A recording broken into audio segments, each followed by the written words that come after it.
अस्सलामु अलैकुम वरहमतुल्लाहि वबरकातुह।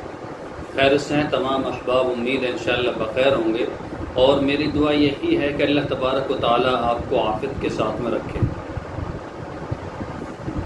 मोहतरम हज़रात,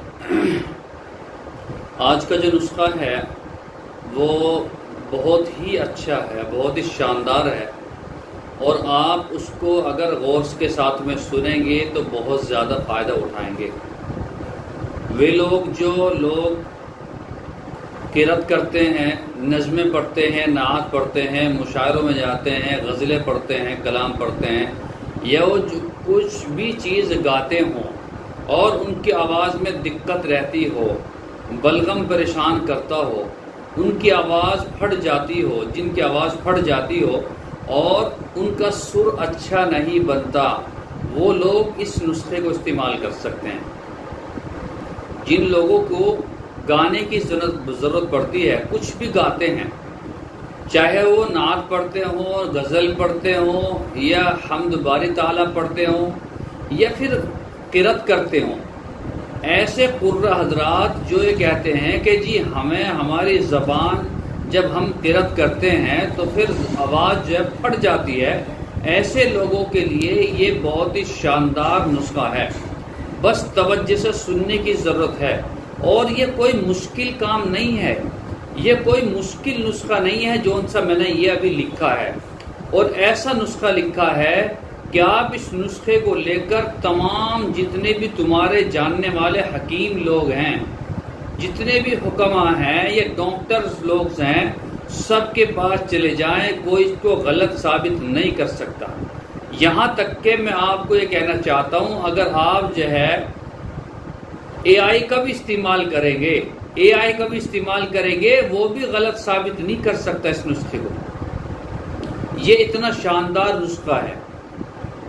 आप जो है बच्चों को मश्क कराते हैं, आप तजवीद के उस्ताद हैं, मश्क कराते हैं, या फिर आप जो है वो किसी भी चीज़ की मश्क कराते हैं, रियाज कराते हैं, आपकी आवाज़ साथ नहीं देती, सांस फूल जाता है, बलगम परेशान करता है, बार बार खरार जो है गले में दिक्कत परेशानी होती है और खराश सी पैदा हो जाती है, आवाज़ फट जाती है, उन लोगों के लिए ये नुस्खा है।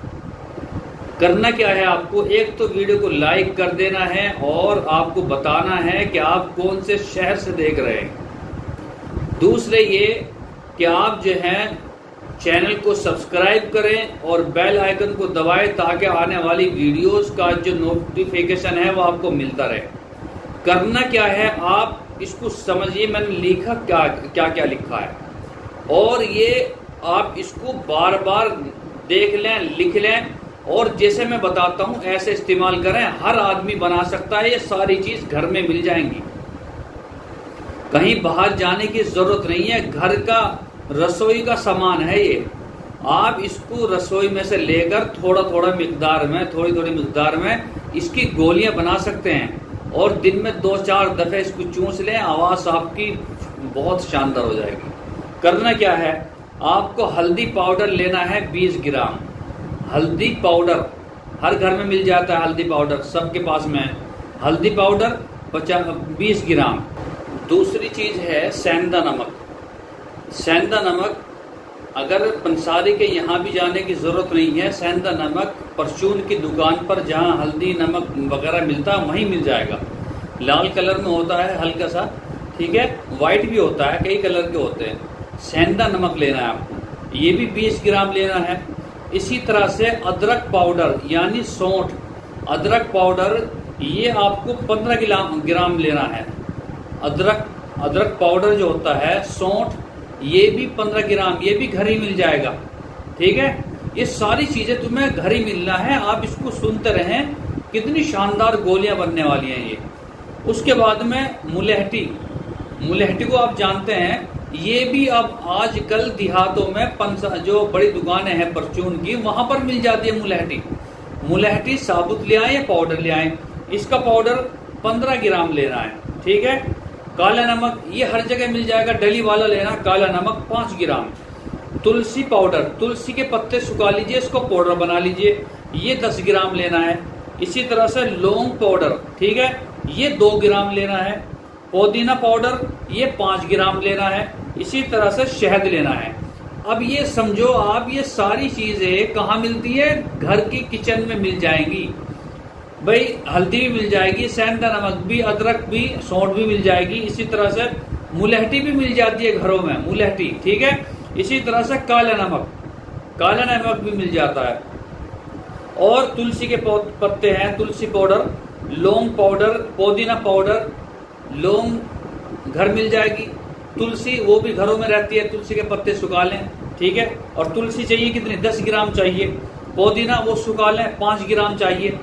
ये सारी चीजें ले लीजिए। इसमें एक चीज और थी, लेकिन वो क्या है, वो बहुत सारी ऐसी औरतें होती हैं बेचारी जो प्रेग्नेंट होती हैं, हामिला होती हैं, उनके लिए वो थोड़ा उसमें दिक्कत है।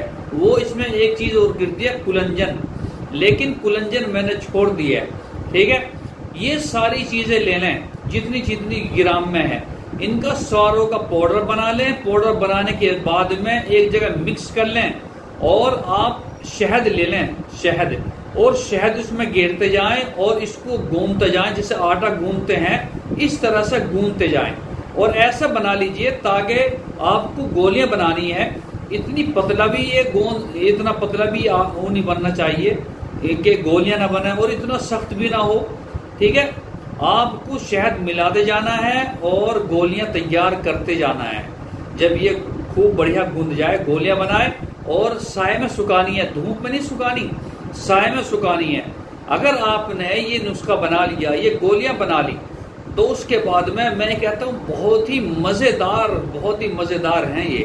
पेट भी सही रहेगा, मुंह का जायका भी सही रहेगा, गले की खराश खत्म हो जाएगी, बलगम खत्म हो जाएगा, खांसी खत्म हो जाएगी और सांस लंबा होना शुरू हो जाएगा। और आवाज के अंदर एक कुदरती लबो लहजा भी आपका सही हो जाएगा इंशाल्लाह। बोलने का अंदाज बदल जाएगा। जब आप बात करेंगे आपकी आवाज साफ सुथरी होगी, लोग आपसे बात करने को और चाहेंगे कि इससे बात किया जाए। इसकी आवाज बहुत अच्छी है, इसका लबो लहजा बहुत अच्छा है। तो आप जो है इसका इस्तेमाल करें। सुबह शाम जो है, सुबह को, दोपहर को, शाम को एक गोली जो है मुंह में गेरी और चूसते रहे, बस ये करना है। पानी नहीं पीना, गोली मुंह में गेरी और चूसते रहे। बहुत ही शानदार नुस्खा है। मैं कहता हूं कि जबरदस्त नुस्खा है। इस साल का सबसे बेहतरीन खांसी के लिए नुस्खा मैंने ये बदला है। तुम्हें यकीन जानिए, खांसी का नुस्खा, बलगम का आवाज साफ करने का इस साल का सबसे बेहतरीन ये नुस्खा है। अगर आपने इसको इस्तेमाल कर लिया, बहुत ज्यादा फायदा होगा, बहुत ज्यादा। दूसरों तक भी ऐसे नुस्खे पहुंचाने चाहिए ताकि वो भी फायदा उठा सके। ठीक है, इंशाल्लाह दुआओं की दरख्वास्त है। कल फिर मुलाकात होगी। अस्सलामु अलैकुम वरहमतुल्लाहि वबरकातुहू।